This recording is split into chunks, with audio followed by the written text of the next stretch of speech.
Key Advisors Group co-owner Eddie Ghabour joining us. We've got Fox News contributor Deneen Borelli and Barron's Roundtable host Jack Otter. Deneen, on the markets and this sense that they've calmed down, this gyration today notwithstanding, looking at another 1,000-point milestone, the markets are not in a panic mood at all, are they? They're not, and you would think that what the president did, of course, would be risky in terms of how the market would respond, but the market has been going up gangbusters, which is really incredible. And so I think there's a lot of faith and confidence in the president, especially with consumer spending, consumer confidence. You have a number of wage growth that is going up. Manufacturing jobs are going through the roof. So we're seeing a lot of confidence on Main Street and on Wall Street. All right, now manufacturing slowed a little bit in the latest jobs report. It was a little less than thought, but it still added about 145,000 jobs to the economy in December. We're at a 3.5% unemployment rate. So the details of that notwithstanding, job market looks good. What do you think? It looks really good. And look, everybody has been doubting this bull market. I've been saying it's like one of the most hated bull market in history. Yeah. It's continuing to be resilient no matter how much negativity is thrown at it. The bottom line for investors that are trying to overthink this thing is until we have a recession, this bull market is going to continue. And with the labor market as tight as it is, with wage growth doing what it's doing, we are not going to have a recession, in my opinion, in 2020. Now, on a short-term basis, I would really like to see a pullback because there's too much complacency right now. That's my concern short term. This thing has run up quite a bit over the last couple of months, and we look at the VIX index, there's no fear right now. Right. And as we know, it's the capital gauge market, of volatility, and usually it's a counter, and if people aren't worried, then you got to, right? Exactly. Fear is good because that keeps cash on the sidelines. We do have a good bit of cash still on the sidelines, not as much as we did, but that, if you are contrarian, you could say, all right, that's a little solace. What do you think? Yeah, absolutely. But I think you said 37 days since the last 1,000-point milestone. Now, it's important to keep in mind the math here. Every 1,000 points is actually less on a percentage basis. Absolutely. Still, whenever you see a cross-around number like that, usually it goes back and forth a few times before it keeps on going. One thing to keep in mind here is that in 2019, there was no earnings growth in the S&P 500. So the huge gains that we saw in the stock market were entirely because of higher valuations. So investors paid more per dollar of earnings, and that can only go so far. Right now, I think we're about 19 times expected earnings in 2020. That's a little pricey. But if earnings improve to the degree they suspect they might, that multiple might be a little bit more endearing, right?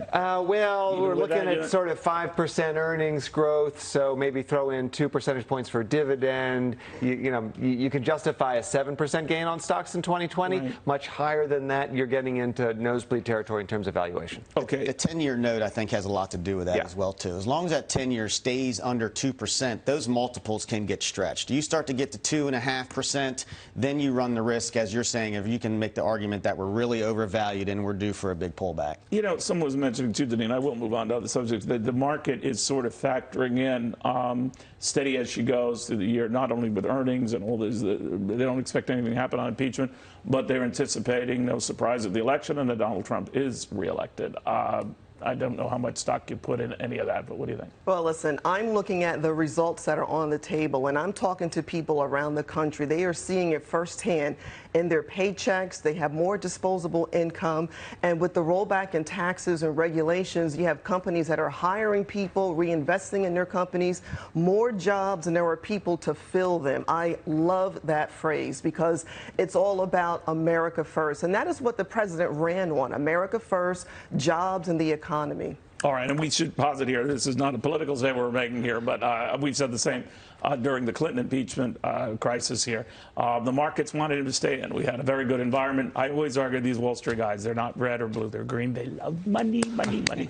Anyway, we've got more heat going on. Boeing today, a key Dow component. Never mind that it seems to have been cleared in this whole Iranian plane crash tragedy. Now we got news of these old emails and messages, some of them dating back years, regarding the 737 MAX. One message saying, would you put your family on a MAX simulator-trained aircraft? I would not. Another saying this airline is designed by clowns who in turn are supervised by monkeys. Jack, what do you make of all that? Two things. One, Boeing desperately needs to get an outside consultant in there with expertise in management and culture, and they need a whole culture change. The fact that those guys didn't go to their bosses or their boss's boss or somebody and say, we got concerns about this, but instead laughing it off, that is unacceptable in a company that builds something that can kill people if wrongly handled. The other issue here is regulatory. Obviously, it's a pendulum, right? Too much regulation bad, but too little regulation is bad as well. In this case, the FAA is allowing the company to essentially self-certify its planes. We've seen what happens, in a life or death situation. That's unacceptable, and the FAA needs to take a stronger role here. That's why you saw the Deepwater Horizon blowout, was because the people building the rigs were deciding whether they were safe or not. Yeah, and what worries me about the whole thing is I wasn't too surprised by the comments you get from people who work in the country who are disgruntled or angry or whatever. Every company has that. Every company has that, right? I just seen the stuff that you write.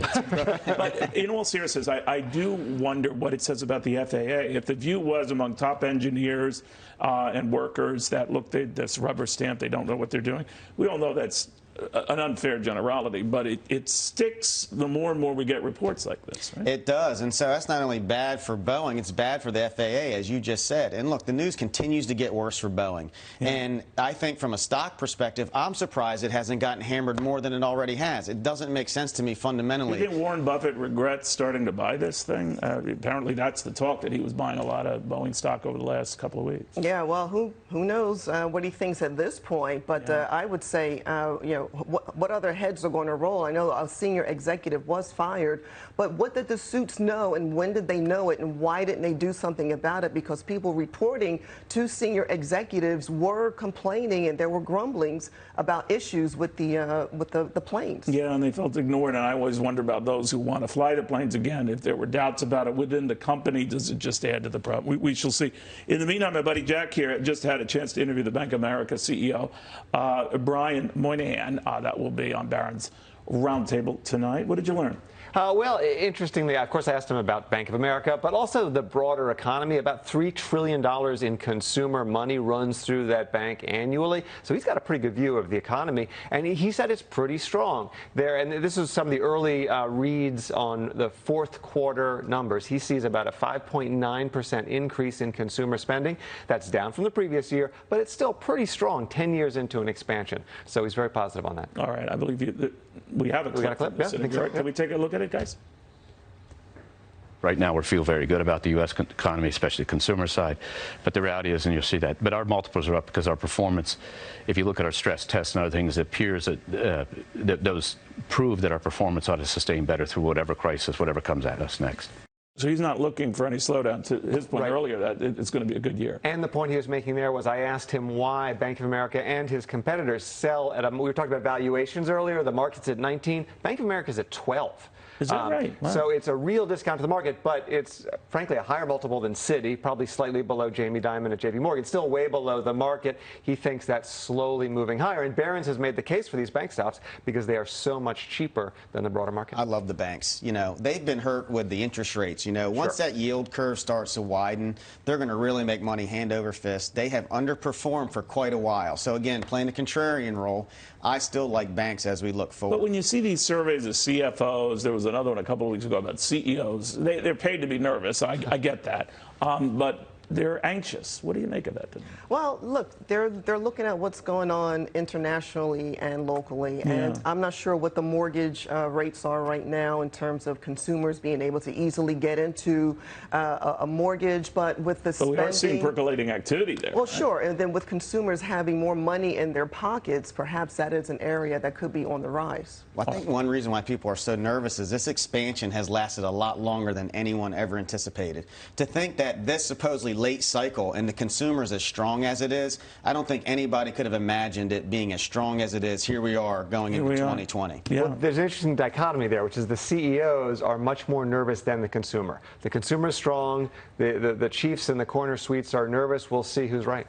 Yeah, they might be looking over their shoulder, though, right? CEOs are seeing shorter and shorter time as CEO. All right, guys, thank you very, very much.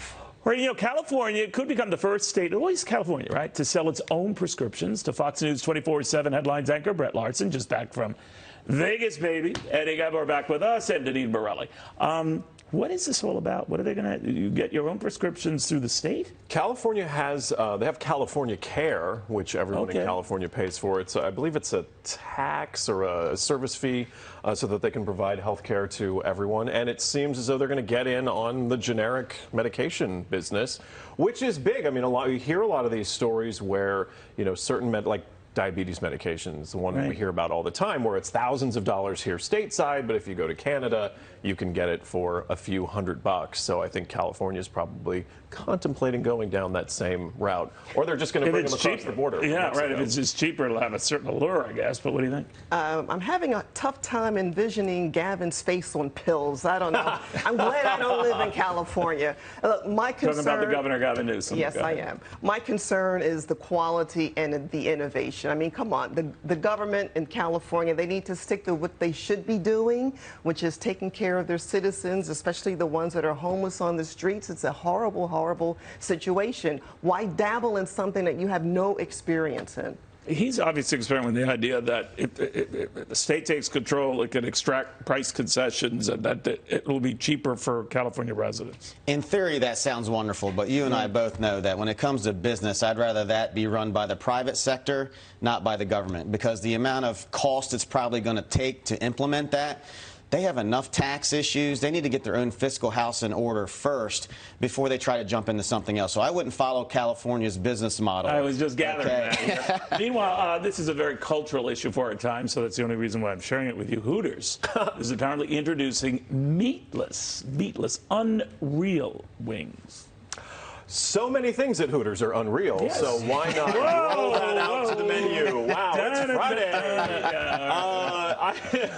Listen, this is definitely... Hold on one second. Legal? All right. Yeah, he'll be up next to the show. This meatless craze is kind of hilarious, and I know when I think of healthy eating, I think Hooters. It's also it's also kind of funny because a lot of these meatless options you would think would be healthier. They would have some benefit to them. They don't taste bad. I don't know about that. They don't taste bad, but they don't necessarily provide you with, say, more protein or more fiber or more of what you need in your daily diet. But good for Hooters. I think it's more of a fad than anything right now. Absolutely. Yeah. Look, if there's a restaurant that's going to exclusively have meatless food, I'm not going to be there. Maybe if they have my favorite drink on tap. You seem like a healthy guy and all that. That's right. It's the fish and the big steak I eat every once in a while. Yeah. But it can draw some publicity to you. It's like Burger King discovered with offering some of this, incredible alternatives to that all of a sudden people are going to be drawn to you. They're drawn to Hooters anyway. Listen, my husband loves going to Hooters, and I take him there personally. So it's very entertaining. So we'll have to look into the meatless menu and see. I don't know. I think it's a big deal. And this was an idea that my colleague and friend Brett didn't really want to pursue. That green tea has now been proven to make you live longer. That you will live longer. This is the same week we got very, very good news on a number of cancers that are at record lows. Whether green tea has anything to do with that, I have no idea. But I think that's a big deal. I put those two together. Habitual tea drinkers, yeah. And I know a lot of people who prefer their tea over coffee, and they're saying you have longer, healthier lives, 20% lower risk of heart disease and stroke, 22% lower risk of dying from heart disease or stroke.